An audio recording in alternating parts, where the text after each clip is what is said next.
Ryan McNeil, former 11-year NFL All-Pro, founder and CEO of SportsID, and this is NFL's Players Second Acts Podcast.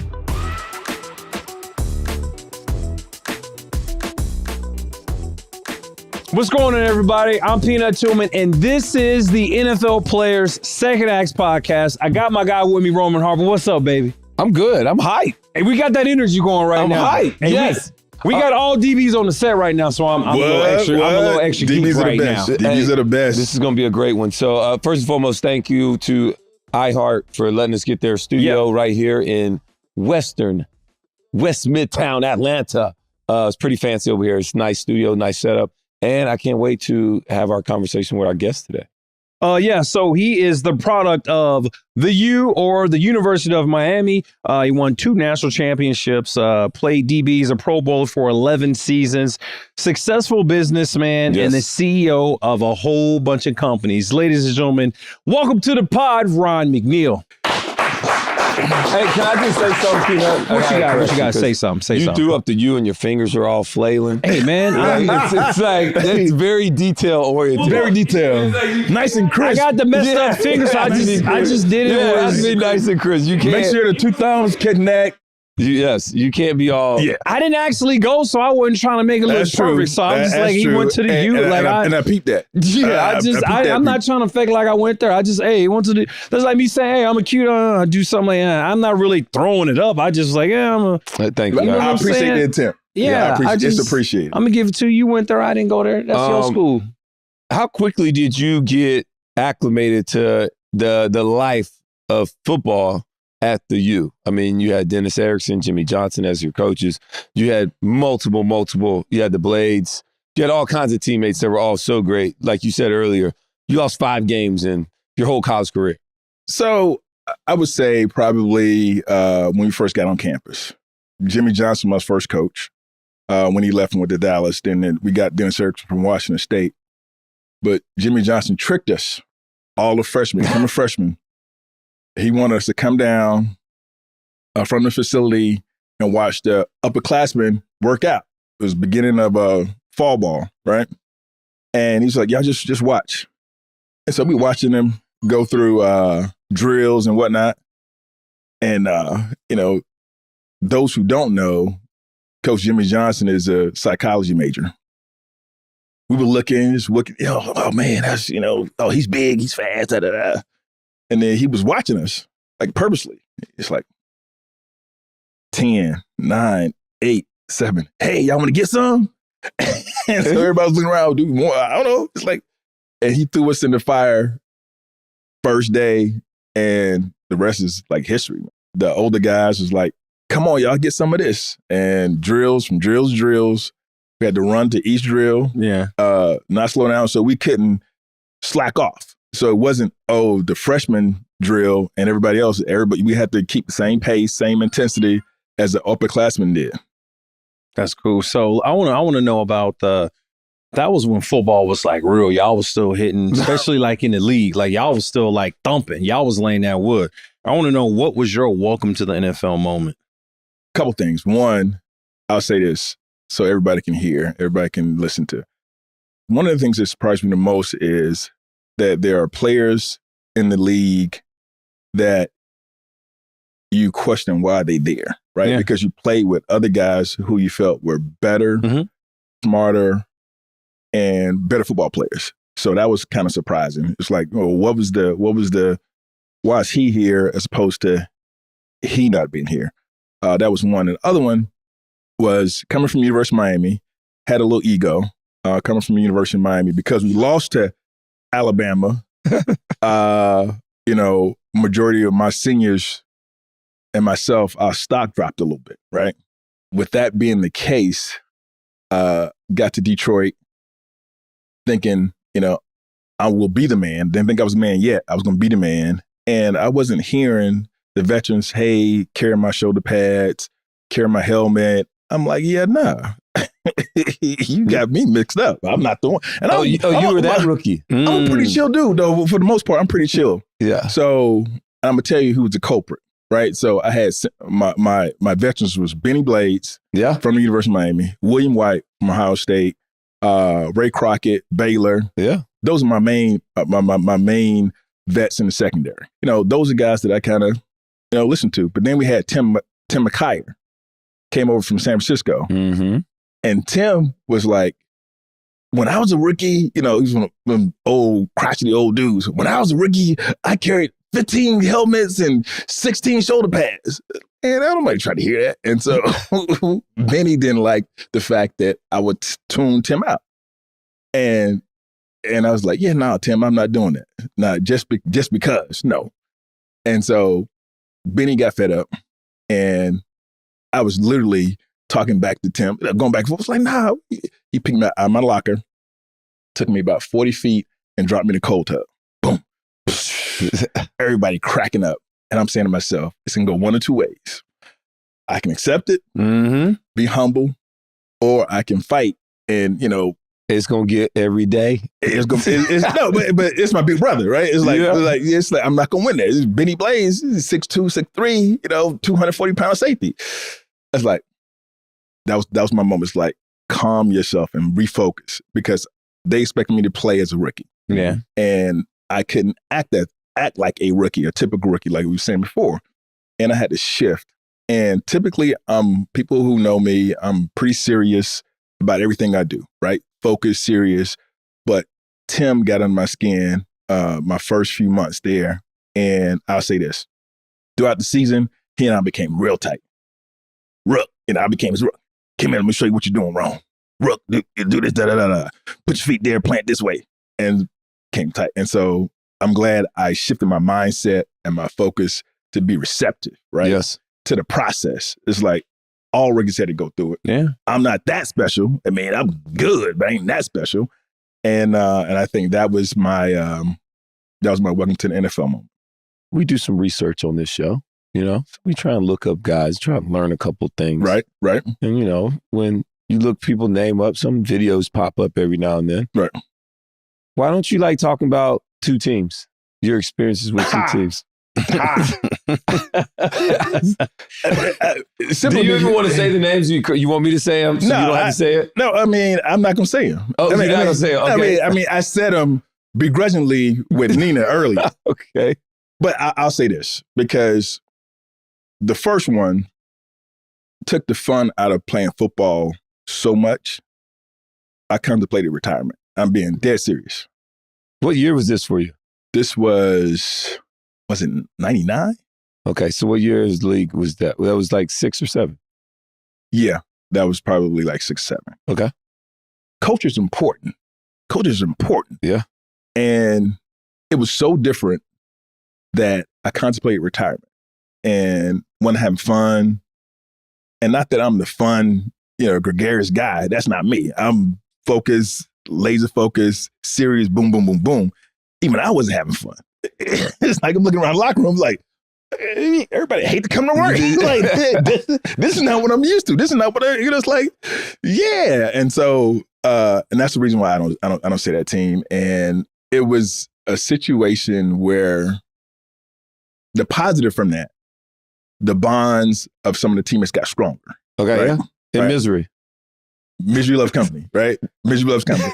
And so we got stronger. We knew each other better, went out to do other things, met families, you know what I mean? So and that was the positive from that experience. The last one is I probably should have set out the rest of the year because I had a guaranteed contract from the Chargers. I should have just set out, chill, wait for other opportunities for the playoffs and stuff like that to sign. And I think I signed probably a bit too soon because I wanted to play as opposed to, you know, being smart, because it wasn't going to affect me from a financial standpoint. And it wasn't an experience that I thought it was going to be. And that second team went to the playoffs. We did. 10-6. But we got lit up because we played the team the week before to get the playoffs. And so it was like, those aren't the plays that they're going to run. They're going to be something different. Again, same situation all over again. They put out the B team big team. Then the next week, they rolled out to 18. Everybody healthy. everybody ready to go. It's like, I thought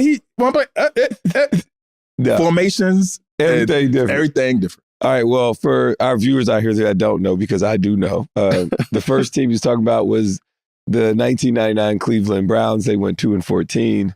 And the second team was the 10-6 Denver Broncos with Mike Shanahan as the coach. All right, moving on. We don't have to talk about those teams anymore. Now, Mike Shanahan was a good coach. The other coach, I won't. Yeah, it's fine. I didn't even mention his name. Yeah, good. Perfect. I want to know, you saw yourself as a businessman playing football. Where did that motto come from? My rookie year, I held out. I think that was the first year of the new collective bargaining agreement, right? I think that was the first year of that. And unfortunately, Detroit, they play hardball with their stars, their draft picks and things like that. Mm-hmm. And they don't anymore. Luckily, unfortunately. That's why they're better. And so coming in, I didn't think it was going to be a long drawn up process. I think I signed maybe a week or two before the season. Okay. That's a long time to be out. That's a real long time. I think I got they threw me into the fire too. I think we played New Orleans the last preseason game, or second to the last preseason game.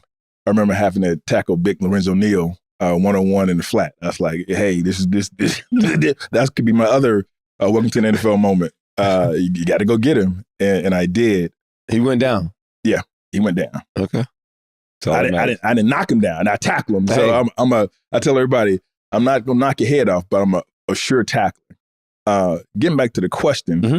I had to negotiate with Chuck Smith and Michael Hugh. And Michael Hugh he was an Ivy League guy, but he and I were adversaries. Oil and water at first, right? Yeah. Oil and water first. Same thing. It's like, I'm not taking that. I know what my value is. I'm the researcher. I'm going to see who all went before me, all the Pro Bowlers, all the people playing. So we had a really good idea what my value was. And that's when the cap was in place, right? Mm-hmm. And so we had a rookie cap. We had a separate cap. We had a rookie cap, and you had the team cap. Really? Yeah. And so the top picks get the majority of the rookie cap, right? It's simple math. And they wanted to do something different. Yeah, no. And I was said to Mike and said to Chuck, I will go back to school and go in the draft next year. If you don't believe me, try me. And I wasn't trying to be flippant, but that's what I believe. And so one thing I told Mike, I said, Mike, I'm a business playing football. I can do other things. I believe I can make $1 million with my mind. This is my dream come true. Yeah. To play football, but I think I got other alternatives. I was raised that way. So this is not, a kind of take it or leave it situation. And so the more and more we talked, and I think the more research they did on who I was and what my personality was, they believed that I would go back to school and wait another year. And we finally got some incentives in there, some likely to be earned incentives to put that number back up where we thought it needed to be. And the rest is history. Yeah. So once you got that deal done, what were your career goals coming into the league? I wanted to be the best I can be. I wanted to be the best I can be. And what I tell people all the time, you don't know when your career's going to end. Yeah. You know it starts. When you first ink your name on the dotted line, hey, you start, you're official, a professional, right? You don't know when it's going to end. And knowing that, I think I was afraid not to give my best all the time. Being in the NFL, you see it when somebody get hurt, they can't play anymore, or, dreams deferred, they're not the same. And I was like, man, you put it all on the line and let the chips fall where they may. And I wanted to win a Super Bowl. I wanted to be a Pro Bowler, an All-Pro. Wasn't able to win a Super Bowl. I was able to be All-Pro and a Pro Bowler. Led the league in interceptions one year, and I think maybe tied for the second for another time. And looking back, having conversations like this is always nostalgic. It's like, oh man, I remember if I had been on that team. Oh, you want them? Kind of, sort of. Kind of, sort of, right? And so it's hard for me to be that way because coming from college, we just had dogs everywhere. Yeah. Like just literally, it's like literally dog pound. There's dogs everywhere, every position. And so when you look back and you played with some of the best players in the world, Barry Sanders, Emmitt Smith, Troy Aikman, you name it. I'm leaving out. Was Herman Moore around? Herman Moore and Brett Perriman when the year they won, both went 1,000. Yeah. And I go against them in practice every day. And I tell them, it's like, man, y'all know why y'all so good. It was because I'm beating y'all up every day in practice. And so, we joke about that all the time. But those are the things that you kind of take with you. You put them in your pocket. And so no matter what team you go to, you're able to have those in your pocket and be able to pull out.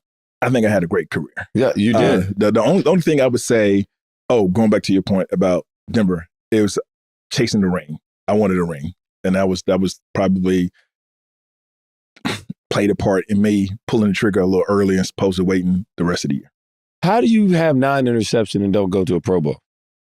That's the other thing that's get me salty and a little sensitive and want to cry and I've never heard of this. And get beyond myself. It's like, that's not the Ryan I know. When people see this, like, oh, I thought he was cool, calm, and collected. I can get ignorant. And so I say this. That doesn't even make sense. It doesn't even make zero sense. And when people hear it, it's like, what are you talking about? And here's the reason why. I think is because you get into he got time, right? He got time, or he'll do it again, and he's young. Let somebody else. Young. Yep.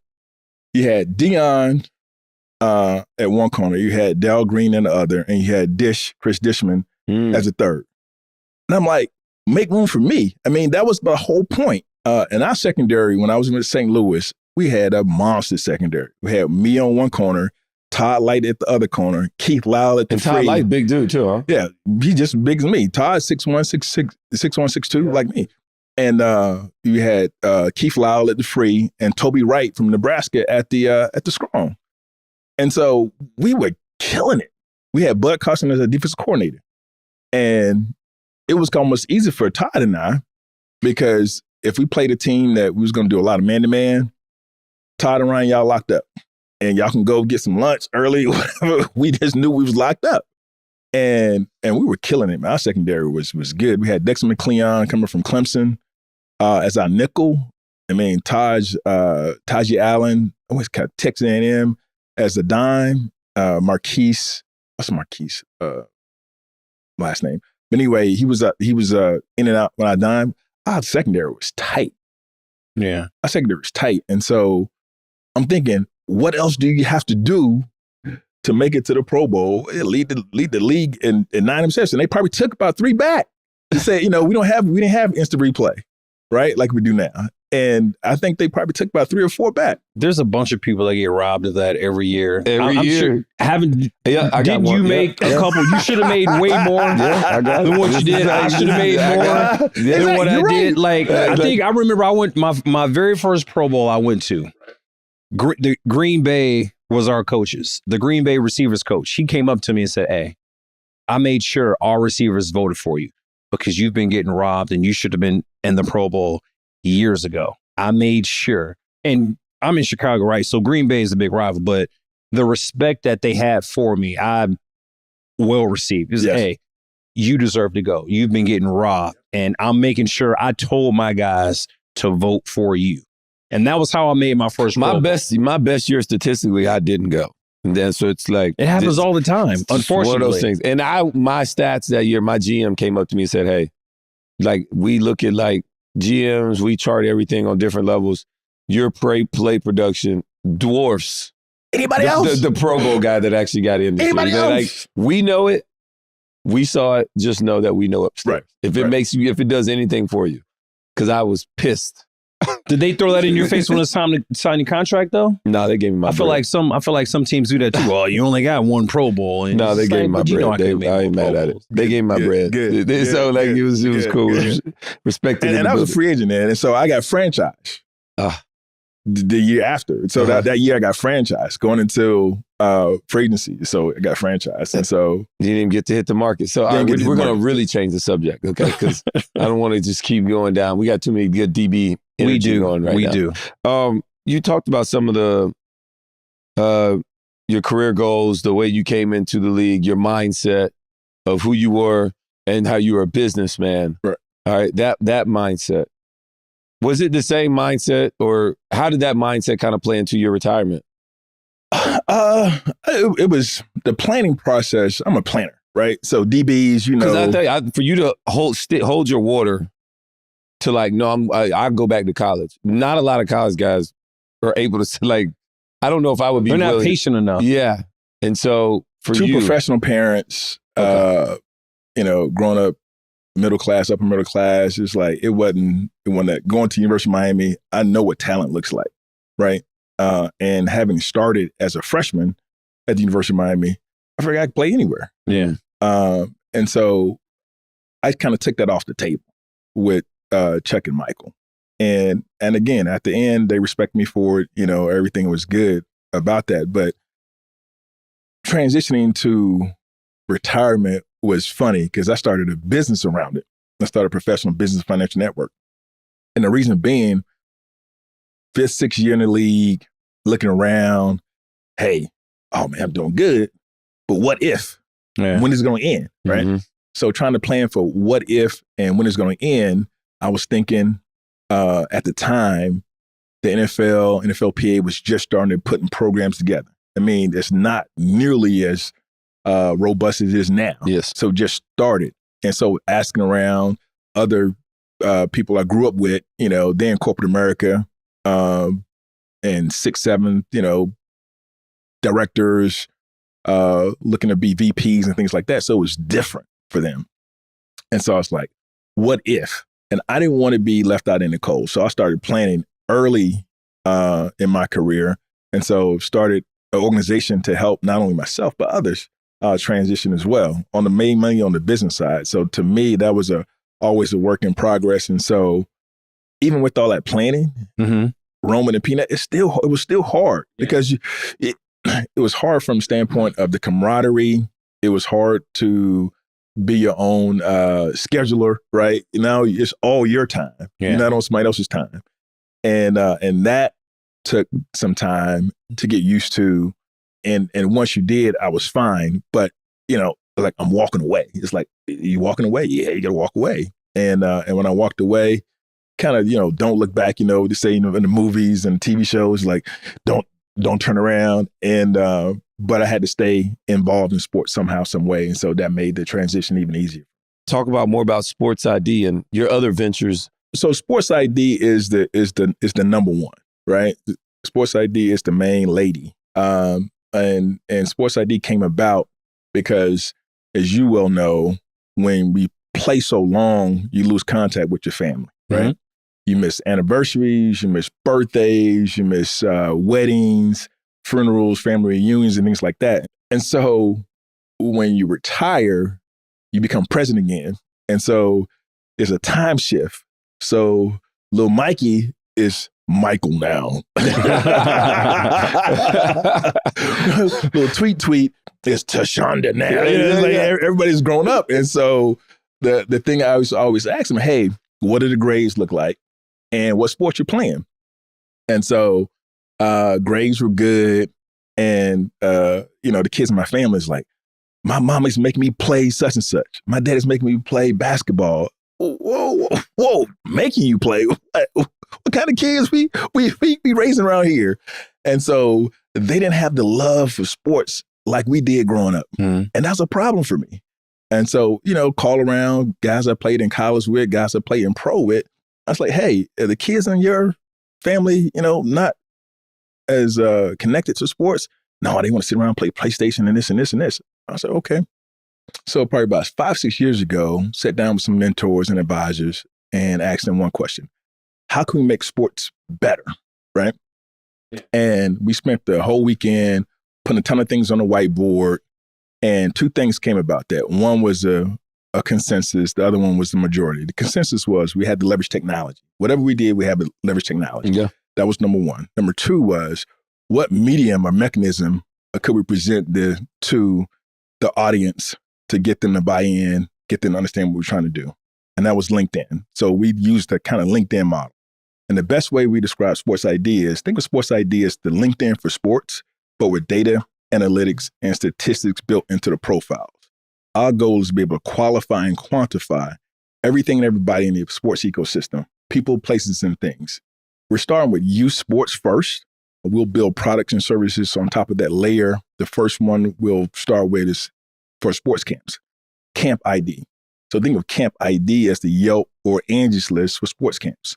And so we'll wash, rinse, and repeat that same methodology for other verticals in the sports space, for coaches, for trainers, for tournaments, for venues, you name it. So by the time we're finished, we'll have the whole sports space qualified and quantified and make it easy to navigate the sports space. Yeah. Where did that passion come from?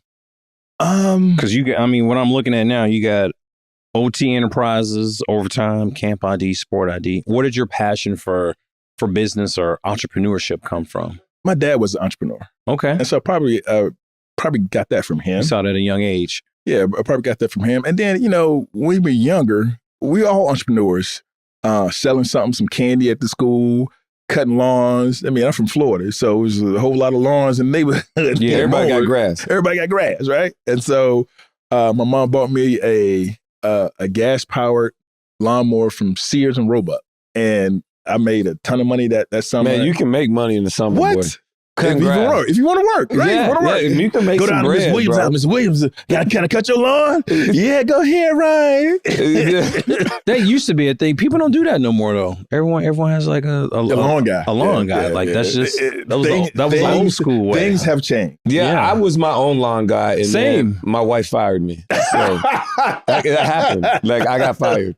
She's like, you just not doing it well enough and good enough. Right. You busy and I don't want no excuses. So fired.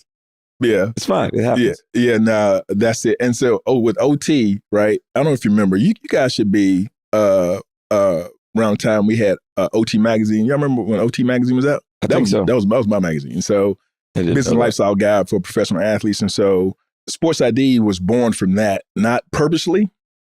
So we talk about being a planner, talk about doing things the right way. We were growing over in SportsID on the magazine side, on OT side, and we were looking for a bigger sales group agency to sell advertising for OT magazine, and then we worked an agreement with the group out of Chicago called Fox Associates. Did NFL background checks, everything they tell us to do, we did. Did an agreement with them, and the very first magazine they worked on for us, they defrauded us. And so we had to litigate that, right? So the litigation took maybe a year, slowed our growth down. And so we won arbitration and mediation. We had to mediate first, and then the arbitration ruled in our favor. And we got quite a bit of our money back, probably 90 cents on a dollar. And so it's like, you had to make a decision. What are you going to do now? I didn't want to do anything media related at the time. And so I just started looking around. And one of the things that I tell people all the time, I embrace my inner geek, right?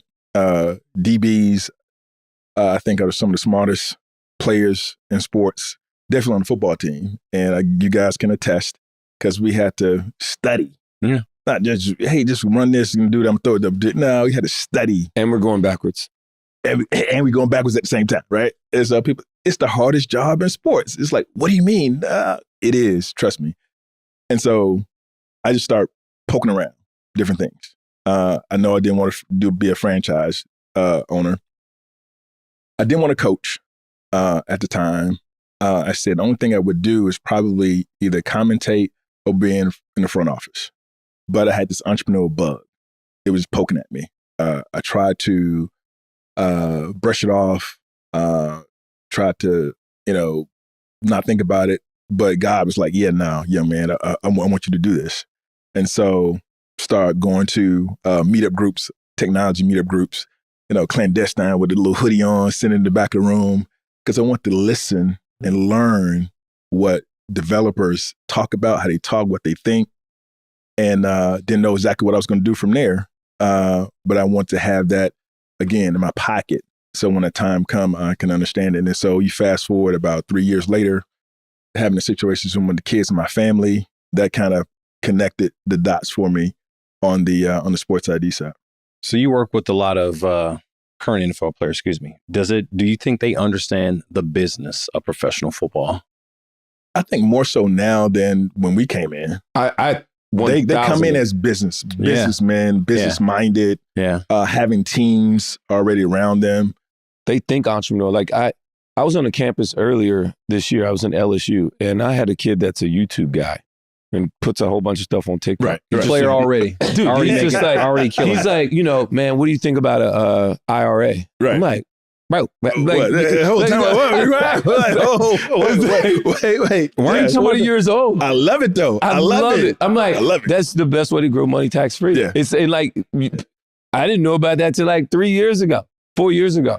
And so for these, like, they're just so much more hip and in tune to these things. Now, you ask them to go holler at that girl over there. Now, they can't do that. Right. But not directly, but I can. Yeah. It's like just totally Hey, what's your Snapchat? Yeah. I don't even get phone numbers anymore. Right. Like the things that they can do versus what they don't feel comfortable being able to do. Exactly. So we always talk about how do you make things change, or how do you change things? You got to get early. You got to go early. And so for us, the reason why we started SportsID, one of the reasons why we started SportsID is kind of democratize data and information. We get, 4-star, 5-star. Who's the expert to say this is a 4-star or 5-star kid? I think I'll probably come out now. I don't think obviously we didn't have star systems when I came out. I'm much older than you guys. Probably I'll be maybe a 1-star or no star. But the thing that Jimmy Johnson made his legacy on, he's a good evaluator of talent. I remember Butch Davis, who was a recruiting coordinator at the time, always coming down to Fort Pierce, seeing me, Ryan, how you doing? And I think what helped, I went to the Florida State football camp the summer before, and I think they thought the Florida State was high on me, and they wanted, obviously, can't be last one in. Right, yeah. But it worked out. And I tell people all the time, going to the University of Miami was one of the best decisions of my life and sports life. But yeah, kids are different these days, Peanut, and they get it, and they understand branding. Some, I think, go way over, do too much. It's too much, right? And so you gotta balance that out.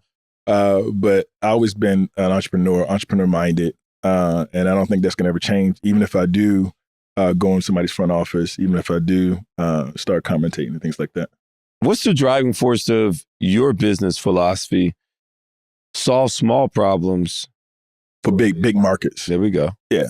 I just believe that sports is not rocket science. We're not curing cancer. But we were fortunate enough to be accepted into a top technology accelerator. Happened to be here in Atlanta. It was called The Farm, and it's backed by Boomtown Accelerators and Comcast. So Comcast is technically part owner of SportsID. The one thing that they made us do, even though we had tons of sports expertise on our team, we had myself, Ray Farmer, former general manager for the Cleveland Browns. He's now a consultant for the LA Rams. Torrey Durden went to Morehouse, Georgia Tech, dual engineering degree, Harvard MBA. James Perkins, he was a retired PhD. I think he was the number 3rd African-American to get a PhD from University of Pittsburgh. So we had tons. Rob Pleasure, top back-end architect in technology. We had an established team. And despite all that, the accelerators wanted us to go continue to do customer discovery, go out and talk to the customer, potential customer, user all the time. And one of the things we kept hearing was, hey, it's hard to find a camp. It's hard to find a tournament. It's hard to find a team, hard to find a coach, hard to find a trainer. And when you hear that, you start seeing the feelings of your user, potential user. Mhm. And so what I tell people all the time, we solve small problems. That small problem for this mom, this dad, this family is solved for them. But we got a huge market. The youth sports space is a huge market, and it's only getting bigger because more kids are coming back to sports to play, right? It was a lull during the height of the concussions, and then another lull during the pandemic. But now everybody started coming back, and we just want to make it easier for parents to be able to navigate the sports space, really, really easy, and do it in a customized way for them. Yeah. I often look back at myself, and I did this thing when I retired. Like, what would you know, Kobe Bryant wrote that, like, what would you wrote a letter to yourself? Like, what would I write myself, or what would I tell myself 10 years from now as a child or my youth? A 33-year-old Ryan, you just retired. What does that 33-year-old Ryan think about Ryan today after football with all his businesses and everything? That's a damn good question. So probably a multitude of things, but our, peel the onion back and say, don't be afraid. You take chances, believe in yourself, and then build a good team. All my success individually stems from being a good teammate and having good teammates around me. Yeah. Right.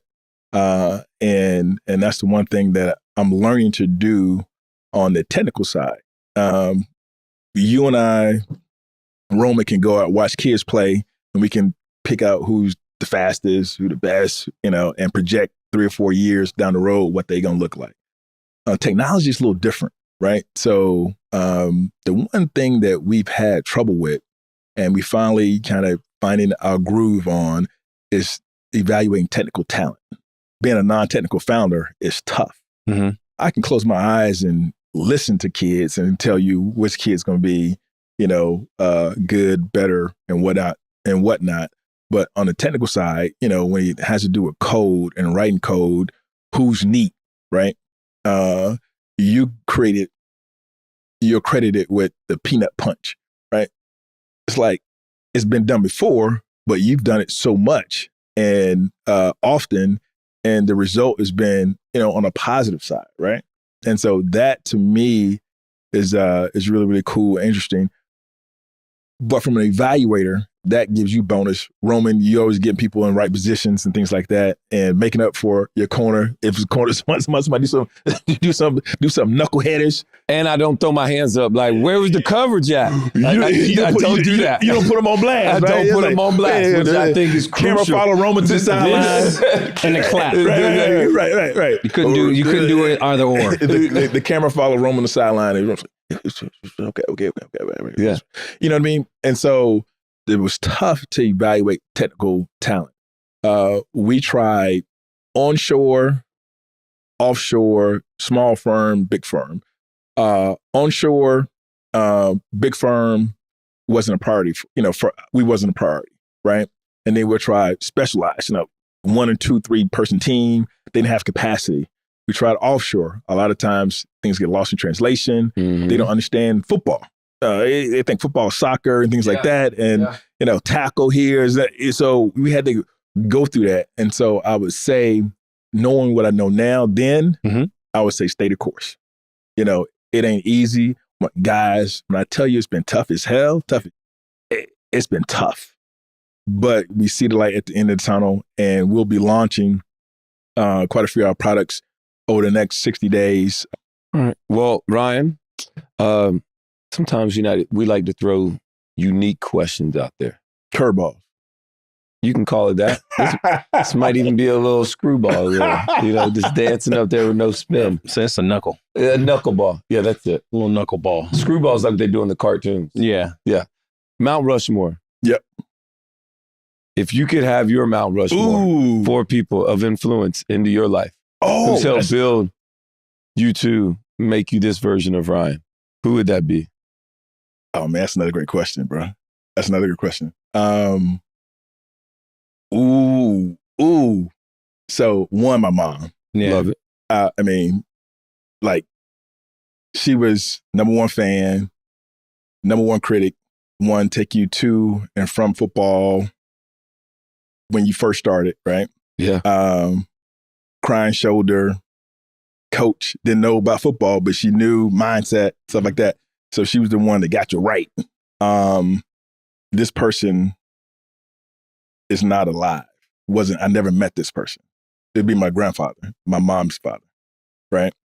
Because I would hear all the things that he would say and do and how people saw him and me and things like that. The fourth person probably is my dad.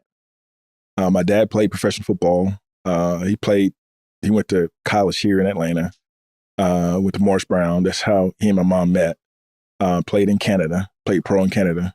But my dad wasn't, even though he played, I get my countryness or southernness from him, hunting, fishing, and just being a cool, calm, and collected cat. My dad never really got really excited about too much. Never get too high, never get too low. I think that's a great quality. And then probably another person, probably my kids. And I'll tell y'all why.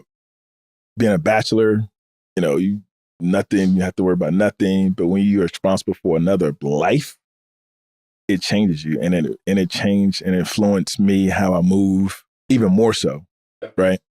And cognizant that you not representing the family name past, you represent the family name in the future. And so I think, in a nutshell, in my family, what even all said and done is my family. And there's really a lot less having to do with football, but influencing me and who I am. And obviously, Savior Jesus Christ. That's it. You off the hot seat. How was that? Oh, man, it was good, man. That wasn't even a double move. Did you think we were going to ask you to name the people on Mount Rushmore? Because she's like, Mount Rushmore. No. I thought you were going to say corners or receivers. Oh, no. I thought you were going to say corners or receivers. Okay. No, but that we didn't even hit you with the double move. You was good. I appreciate that. But we might ask that question, though. Yeah, that might be a good one. Your Mount Rushmore receivers or DBs or linemen or linebacker? Yeah. That'd be a good question. That'd be a real good question. That little nugget, y'all can have that. Well, I appreciate that. Yeah. Appreciate that. We're going to steal it, Thomas. Take that.